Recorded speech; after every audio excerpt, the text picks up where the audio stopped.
You are getting 100% Jodi on Women Taking the Lead. Hello, my name is Jodi Flynn and welcome to Women Taking the Lead, where we are all about creating blasts of inspiration to help you overcome self-doubt so you can lead with confidence, integrity, and a sense of humor. Head over to womentakingthelead.com to join the community and get the resources to support you on your leadership journey. Now, your future awaits, so let's get started. Hello, everyone, and thank you for joining me today. As of the date this episode is dropping, I am in full-on Agents of Change conference mode. This is an annual digital marketing conference put on by Rich Brooks of Flight New Media. It happens each September in Portland, Maine, and if you have not attended yet, you need to put this on your conference wish list. If you're hearing this the day the episode has gone live, I believe there's still an opportunity to grab a live ticket and definitely a virtual pass. You can go to the Agents of Change con.com to check it out. So it's the Agents of Change, but then also con.com. I'm going to be one of the speakers this year to help any struggling podcasters or would-be podcasters to overcome obstacles and set themselves up for success. As you guys know, I love talking about stress, fear, taking risks, overcoming self-doubt. It sounds so dark, but these are juicy topics, and the other side of these things is heaven. But you can't go around these things. You have to go through them, and that's why I like talking about them.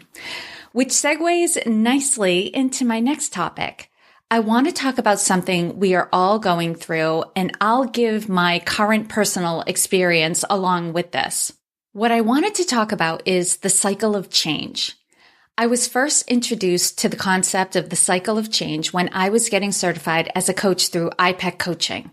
They had a nice analogy of the cycle of change as a card game, and I'll get into that in a moment. Change occurs in a cycle, and we're always in some part of the cycle of change in every area of our life. Each part of your life is likely in different parts of this cycle. This is why we commonly have the experience of feeling like there are always some areas of our life in which we are winning and other areas that feel like we're struggling. I have an image of the cycle of change in the show notes at womentakingthelead.com/journey if you want to take a look at it while I discuss it in this episode and in the upcoming 100% Jodi episodes. In this episode, I'm going to give a brief overview of the cycle of change and discuss the phase I am currently going through in this cycle in regard to women taking the lead. And in the next few 100% Jodi episodes, I'm going to go over the other phases in detail. Using the card game analogy for the cycle of change, there are several phases. Before you play a card game, you have to decide what game you're going to play. This usually happens as you've started to shuffle the cards. So this phase is called the shuffle phase. The game is chosen and the cards are dealt. During the deal phase, your mind is considering your resources, the other players, a strategy is chosen, and you are formulating a plan. Then you move into the phase called play the game. Obviously, this is the phase of movement and action. Then the game comes to a close and you're now in the toss-in phase. During this phase, you are absorbing what just happened and either celebrating a victory or considering how you feel about defeat. So where am I with women taking the lead? I'm in the toss-in phase.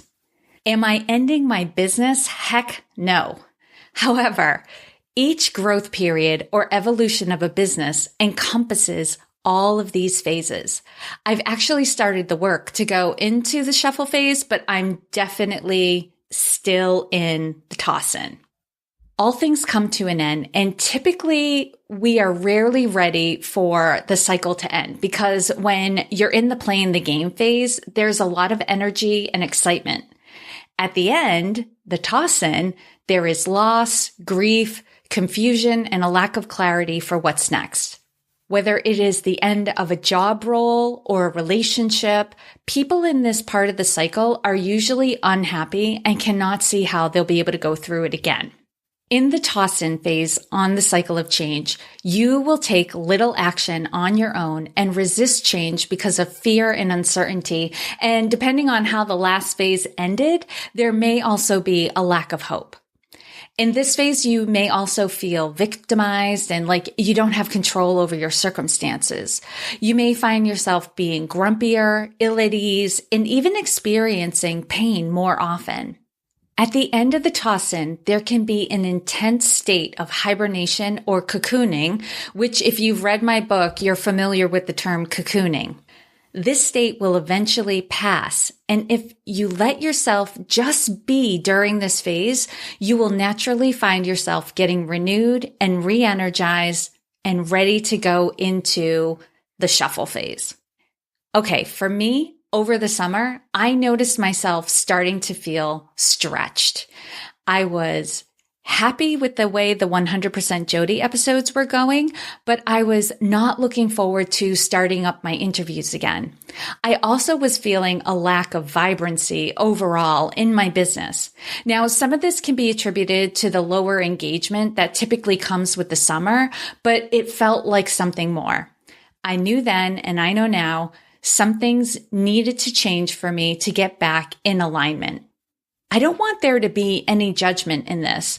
I love the women I've interviewed on Women Taking the Lead, and I love this community. I could get emotional because you all don't know the impact you've had on me. I am fulfilling my life's purpose because of you, and I don't for a moment lose sight of that. So how do I describe it? It was like my skin was drying up and getting tight. I didn't fit in my own skin anymore. That's how it felt. I haven't been sleeping well over the summer, and I noticed I wasn't setting good boundaries with others, and that only caused me to feel more depleted, less like myself. I definitely feel myself turning a corner now, though I'm still definitely in the toss-in phase. It's like I've started to shed that old skin, but the new skin underneath is so new. It's still sensitive to the environment. I feel an unraveling of an old identity, but my new identity is not fully formed yet. This past weekend, I was so low energy, I barely did anything. I could have sat and stared out the window, living in a world of my own thoughts and imaginings for hours on end. The problem I had was I couldn't just let myself be in this state because there was so much to do that I could feel guilt creeping in, even though I knew sitting still was what I really needed to be doing. And I didn't allow myself to do it, not as much as I needed to. And I want to step off the path here, but not too far to talk about SaneBox. This is actually very relevant to what we're talking about because while I've been experiencing low energy, what has been saving my butt, and yes, my sanity, is SaneBox. I'm so into the software, I signed up for it myself when my free 2-week trial expired. SaneBox is a software you integrate with your email service, and it automatically sorts the low priority and waste of time emails into a folder that you can check at any time. But the key is those emails are not clogging up your inbox. When everything is hitting the inbox, all throughout the day and all at the same time, it can get very overwhelming. And then everything feels like a priority, which causes you to invest your peak times of day on emails that are not important. I like to save those for the end of day and just clean them out all at once. And if you're interested in SaneBox, go to sanebox.com/lead, and that's SANEBOX.com/LEAD. And you can sign up for your free 2-week trial and see if SaneBox can save your day like it saved mine. And if you end up subscribing, you'll also get a $20 credit that will be applied to your first year of service. All right. So after the Agents of Change conference tomorrow, I'll definitely be taking some guilt-free time doing whatever I feel like I need to do in the moment. I've got a weekend of puttering on my agenda, and it may look like a lot of nothing. Now, some things have come to light and some changes have already been made. Last week's on-air coaching episode with Terry DeCoster is one of them. And starting in October, you'll also notice a format change with my interview. I have removed the wake-up call question because that typically comes out in the playing small question, and I've added some coaching to the interviews. When my guest answers what their biggest challenge currently is, I'm taking 5 minutes or so to talk through it with them. I've already recorded 2 of those episodes and I and my guests were happy with the results. It's funny, I resisted doing any on-air coaching for over a year, and now it's going to be in every interview episode and periodically in our bonus episodes.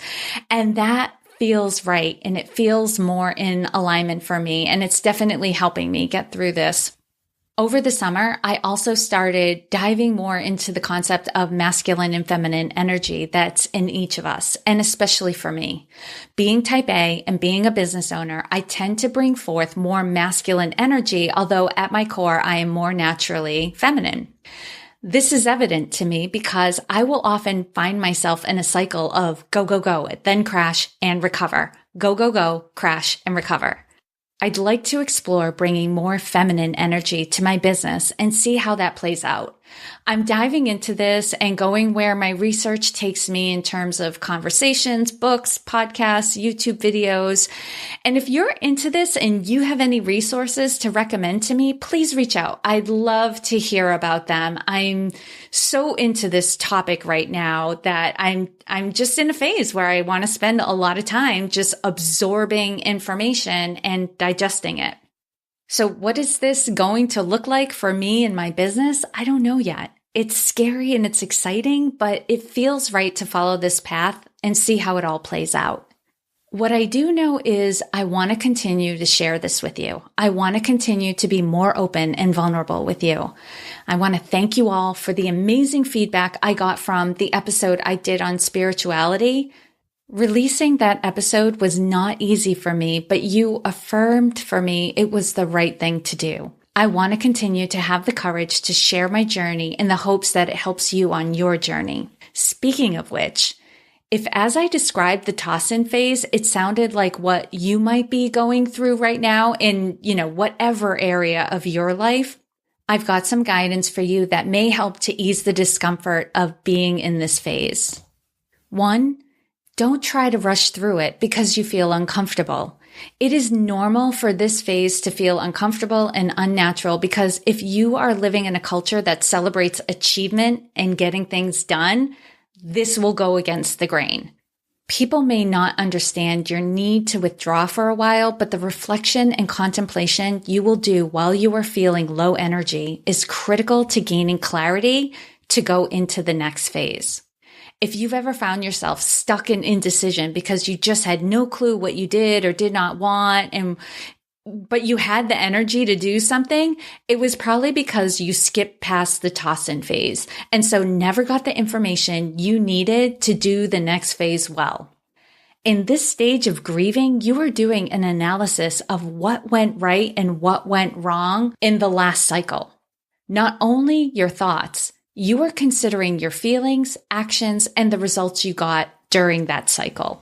That is important information that you need to synthesize and then integrate to strengthen you to move forward. Do the work. And the work looks like being with yourself, even if that feels yucky. Second, fear, anxiety, doubt, loss, and anger are all normal during this phase. You may need to vent to release the emotion. Find people you trust implicitly and make it clear to them you don't need them to fix you or make you feel better. You just need them to hear you and validate where you are. Let them know you'll tell them when you're ready to take some action, but until then, you need them to respect where you are in the process. It may help to explain to them that this is a grieving process. Third, look for positives. What do you have to be grateful for? What is going well? What can you count on? This will give you some foundation to stand on while other things feel like they are coming undone. And lastly, be good to yourself. Give yourself some guilt-free space to just be for a while without the need to do, accomplish, or achieve anything in the particular area of your life, you are experiencing the toss-in phase. Remember, this too shall pass, but don't force it. Otherwise, you'll just find yourself back here again without having made any progress. As I mentioned, there is some information and resources that can help you in my book, Accomplished, How to Go from Dreaming to Doing. I don't talk specifically about these phases in the book, but everything in there applies and will help you get through this process. You can go to womentakingthelead.com/accomplished to get more information and find where you can buy it online. All right. I hope this was of value to you. And here's to your success. Thank you all for joining me on Women Taking the Lead. And to strengthen you on your own leadership journey, I'd like to send you off with a quote from Marianne Williamson, so here goes. Our deepest fear is not that we are inadequate. Our deepest fear is that we are powerful beyond measure.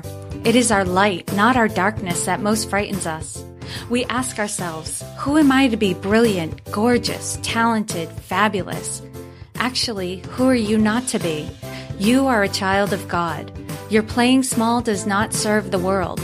There is nothing enlightened about shrinking so that other people won't feel insecure around you. We are all meant to shine as children do. We were born to make manifest the glory of God that is within us. It's not just in some of us, it's in everyone. And as we let our own light shine, we unconsciously give other people permission to do the same. As we are liberated from our own fear, our presence automatically liberates others. Again, thank you for joining me, and here's to your success.